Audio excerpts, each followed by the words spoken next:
In this video, we will go over the concepts found in Grammar 2D. These concepts include common and proper nouns, sentence combining, parts of speech, and street addresses. First, we'll go over common and proper nouns. Now, we know that a noun is a person, place, or thing, and here we have an example of each, a person, place, and a thing, that will be common nouns. So here we have street, lizard, and woman. And so now we're going to look at what their counterparts would be as proper nouns. So we have Vale Street, which is a specific street, Rover, which would be a name possibly for a pet like a lizard, and then we have Miss Collins, which would be a specific name for a woman. And so you can see with this, we've capitalized the beginning of each of the words that make up these proper nouns. So the V and the S in Vale Street, the R in Rover, and the M and the C for Miss Collins.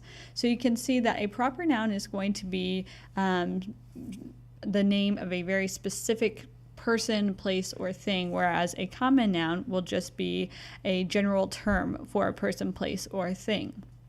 Next, we'll go over sentence combining. And so in this, we are mainly going to look at how to combine sentences with adjectives. So here we have a set of sentences. My sister drives. She drives the car. The car is new. And so here we need to determine how are we going to combine these sentences to create one sentence. Here we have an example of what would be correct. My sister drives a new car. As you can see, we've combined all of the sentences and we've put the adjective for car, which would be new, in front of the noun so that we don't have to carry on to another sentence or anything like that. Now we're going to move on to parts of speech. So we're just going to walk through each part of speech. We've got noun, which is a person, place, or thing, an adjective, which is a word that describes a noun.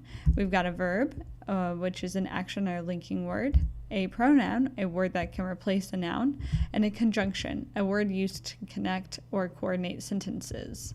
So here we're going to go through this sentence and pick out each part of speech that we see in here. So we have the young woman and he plant flowers. So our first word is the, and we can see that the is an adjective that is describing woman. It's actually a specific and special kind of adjective called an article, but in these booklets we're grouping those together so far just to make it one umbrella term of an adjective. Our next word is young, and that also is an adjective. It's describing woman, and so that will be that part of speech. Next, we have the word woman, which is a noun.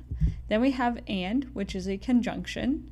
And then we have he, which is a pronoun, so it's replacing the name of a noun. And then we have plant, which is the verb in this sentence. And then we also have flowers, which is another noun. This time it's not a person, it is a thing. Our last concept in this book is street addresses. Here we have an example. We have 270 Briar Grove Lane, Dallas, Texas 75001. Here you can see we've capitalized the B in Briar Grove and the L in Lane, and that would be the street name. And then we've capitalized the city, Dallas, and the state, Texas. And so you can also see we've punctuated correctly with our commas separating the street address from the city from the state.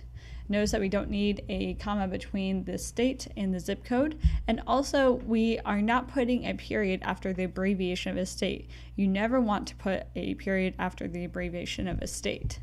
So here let's look at another form of this same address. We have 270 Briar Grove Lane, Dallas, Texas 75001, but the difference this time is that Lane is abbreviated. So once again, we've capitalized correctly with the B, L, D, and the TX, all capitalized for the street address, the city, and the state.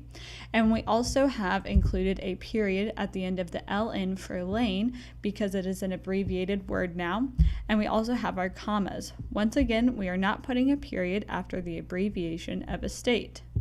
You'll be seeing these type of problems and similar ones in the Grammar Book 2D. If you have any other questions or concerns, please contact the person who grades your grammar at the center.